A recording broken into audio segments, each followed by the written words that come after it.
Salut, dans cette vidéo, on va faire le corrigé d'un examen régional. Donc pour le passage et le suivant, donc allant de c'était le bourreau à ces bourreaux sont des hommes très doux.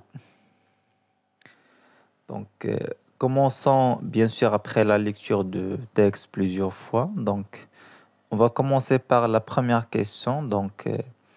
Il s'agit d'une question de contextualisation.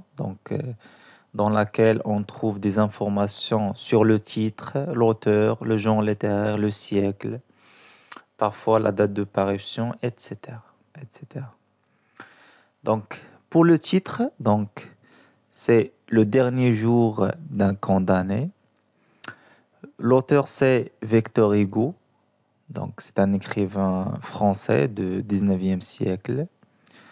Le genre littéraire, c'est un roman à thèse. Donc pour la thèse, parfois on vous demande la thèse défendue par Victor Hugo. Donc c'est l'abolition de la peine de mort.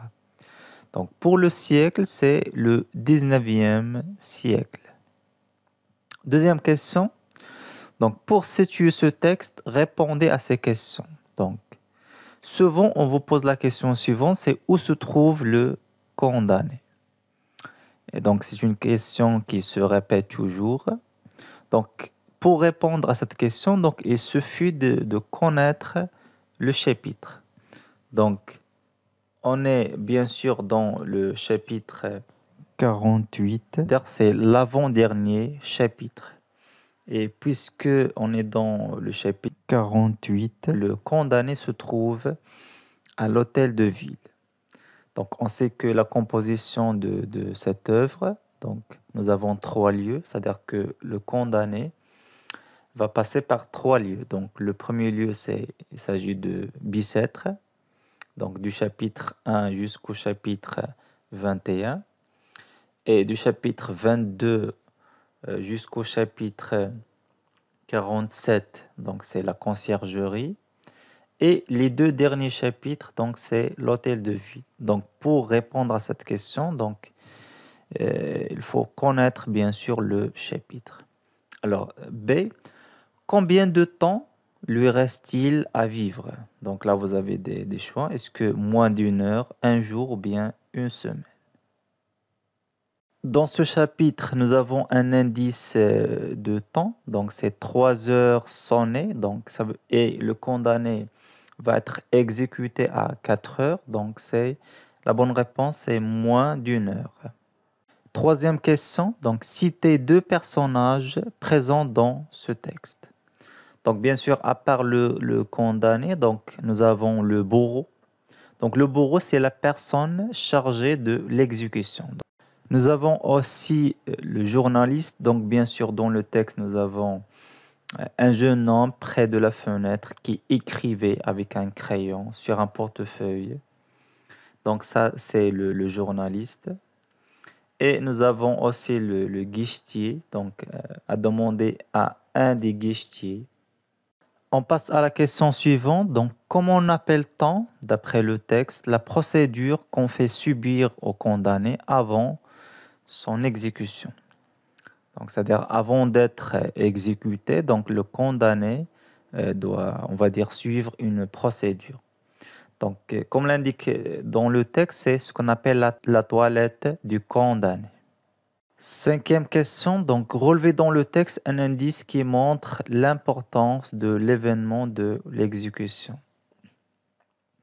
Donc là, on peut dégager deux indices, montrant que l'événement de l'exécution est très important.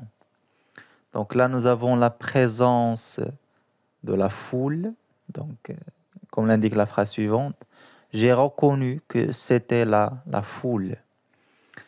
Ainsi que nous avons la présence d'un journaliste. Comme l'indique la phrase suivante, j'ai compris que cela serait demain dans le journal. Sixième question, en relation avec les figures de style. Nous avons la phrase suivante. Les bourreaux sont des hommes très doux.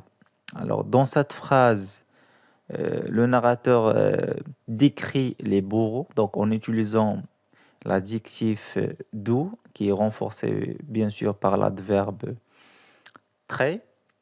Mais la question qu'on doit poser, est-ce que les bourreaux sont des hommes qui sont très doux? Donc, les bourreaux, on a dit que ce sont les personnes qui sont chargées de l'exécution. Donc là, on doit bien sûr comprendre le contraire de ce qu'on dit. Donc, il s'agit bel et bien de l'antiphrase. Et l'antiphrase, c'est parmi les figures de l'ironie. Donc, pour l'effet recherché par cette figure de style, c'est ironiser ou bien se moquer. En arabe, c'est as-sukhriya. Donc maintenant, pour le champ lexical de l'exécution. Donc là, vous avez relevé deux mots. Donc on va essayer de trouver d'autres. Donc, on va dégager d'abord la personne chargée de l'exécution, c'est le bourreau. Le moyen utilisé, c'est la guillotine. On peut essayer de dégager l'expression suivante, la toilette du condamné, parce que c'est en relation avec l'exécution. Nous avons l'expression suivante, la main de l'exécuteur, ou bien l'exécuteur, c'est le bourreau. Donc la question 8, donc j'ai compris que cela serait demain dans le journal. Identifie le type de la subordonnée soulignée dans cette phrase. Donc la subordonnée soulignée, c'est que cela serait demain dans le journal. Donc bien sûr là, on est dans la phrase complexe, donc on va essayer de faire un résumé de la phrase complexe. Donc, dans la phrase complexe, nous avons, pour les types de subordonnées, nous avons la subordonnée relative, qui est introduite par un pronom relatif, soit simple, soit composé. Donc, qui, que, dont, ou, lequel, laquelle, etc. Nous avons la complétive. Donc, la complétive, on peut trouver trois types. Complétive conjonctive, c'est-à-dire introduite par que. Complétive infinitive et complétive interrogative. Et nous avons la subordonnée circonstancielle, donc soit de but, de cause, de conséquence, etc. Alors maintenant, comment on va identifier le type? Donc, dans la phrase complexe, nous avons deux propositions, d'accord? La proposition principale et la subordonnée. Donc la principale dans cette phrase, c'est « j'ai compris ». Et la subordonnée, c'est « que cela serait demain dans le journal ». Donc, on pose la question « j'ai compris quoi ?» Donc, j'ai compris que cela serait dans le journal. Donc, c'est quoi le rôle? Donc, le rôle de cette subordonnée, c'est elle complète le verbe comprendre. Et pour sa fonction, donc c'est un complément d'objet direct parce qu'on pose la question quoi? J'ai compris quoi? Que cela serait. Donc, quand la subordonnée complète le sens du verbe, donc on parle d'une subordonnée complétive et la complétive conjonctive, parce qu'elle est introduite par la conjonction de subordination que.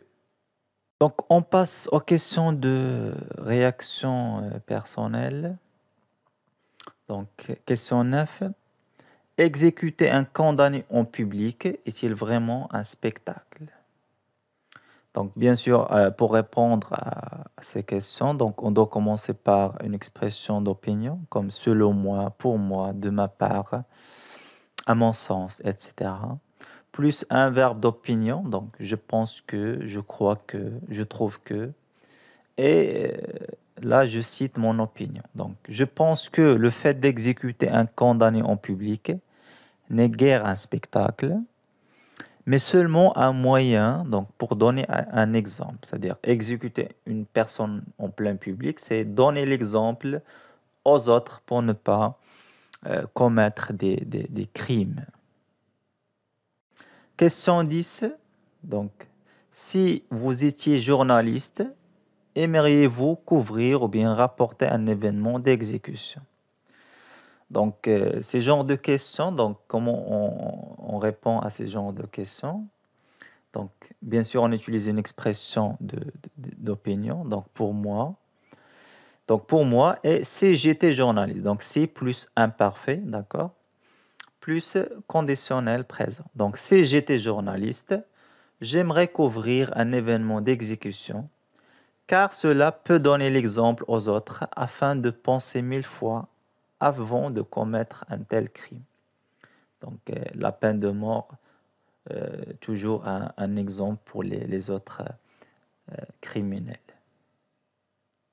Et voilà, c'est tout ce qu'on a dans cette vidéo. Donc, à la prochaine, Inch'Allah.